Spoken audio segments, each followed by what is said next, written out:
New York City is over 400 years old. That's a lot of history and a lot of ghosts. Here are the 10 most haunted places in New York City. The Dakota, an iconic building on the Upper West Side of Manhattan, is more than just a piece of New York's history. It's a place woven with eerie tales that linger long after the sun sets.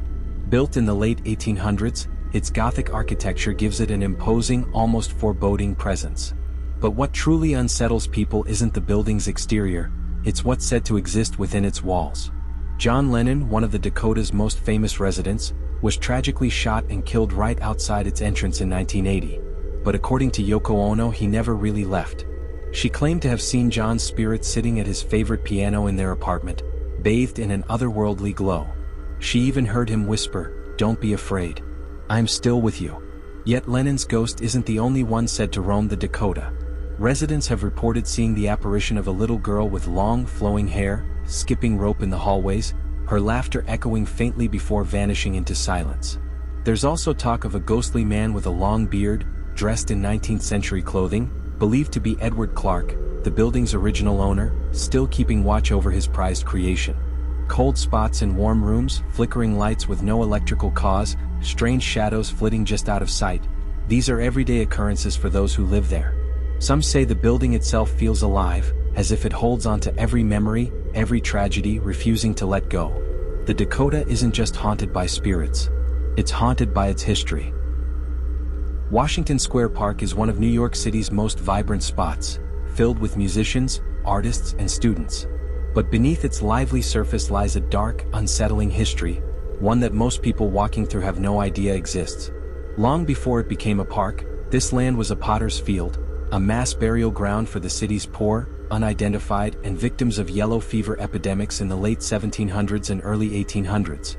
It's estimated that over 20,000 bodies remain buried beneath the park to this day, their graves unmarked, their stories forgotten. But not all of them are resting peacefully. Visitors often report sudden drops in temperature, even on the hottest summer days. Some feel an overwhelming sense of being watched, their skin crawling without explanation. There are stories of ghostly figures appearing late at night, faint, translucent shapes drifting between the trees, only to vanish when approached. One of the most chilling legends centers around the Hangman's Elm, an ancient, gnarled tree still standing in the park's northwest corner.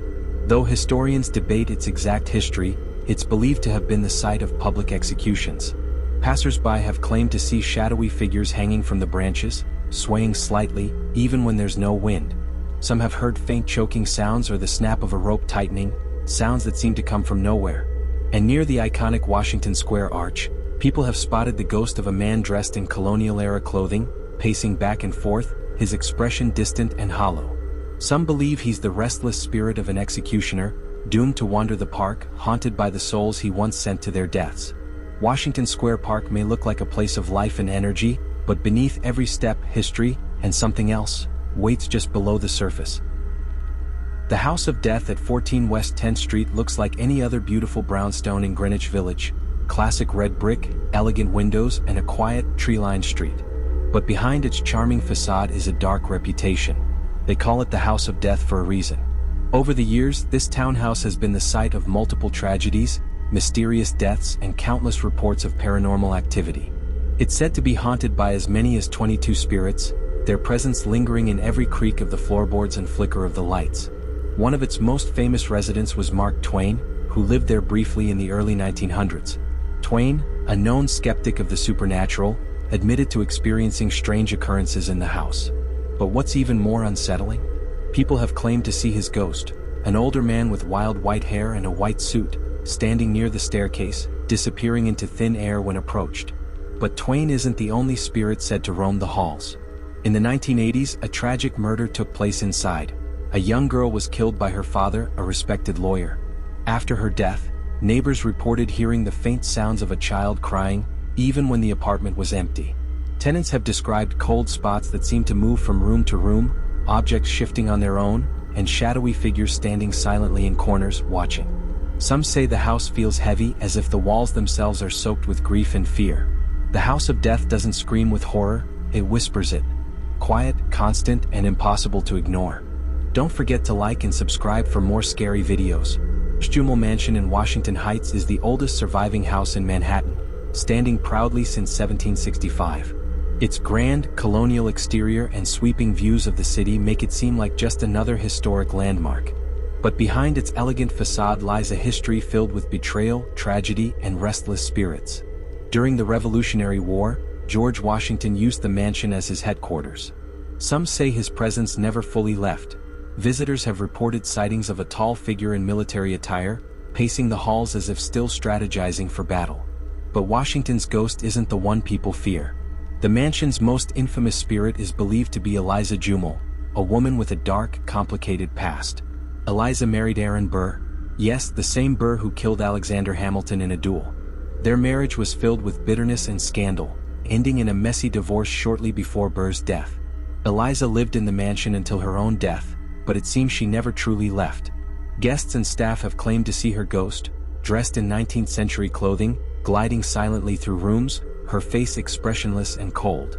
Some have even reported hearing her sharp, disembodied voice echoing through empty halls, scolding visitors or whispering things they can't quite understand. There's one story of a group of schoolchildren on a tour of the mansion. When the guide asked if anyone had questions, a boy nervously pointed to an upstairs window and asked, "Who's the lady up there?" The guide turned pale. There was no one supposed to be upstairs.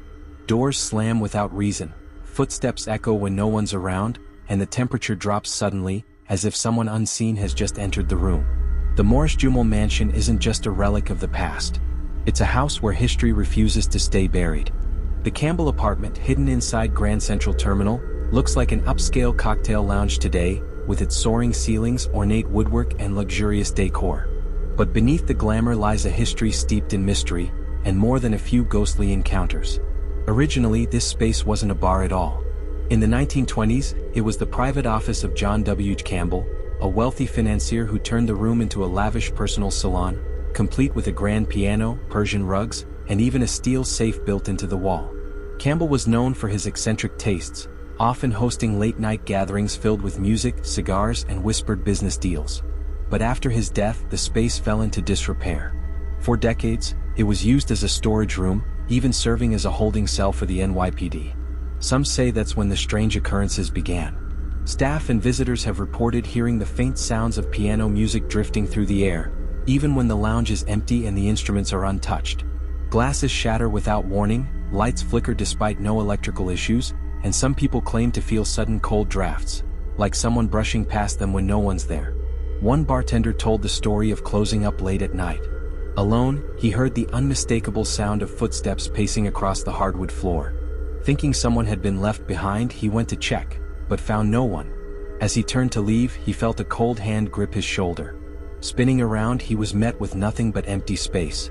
Some believe it's the spirit of John W. Campbell himself, unable to let go of the grandeur he built.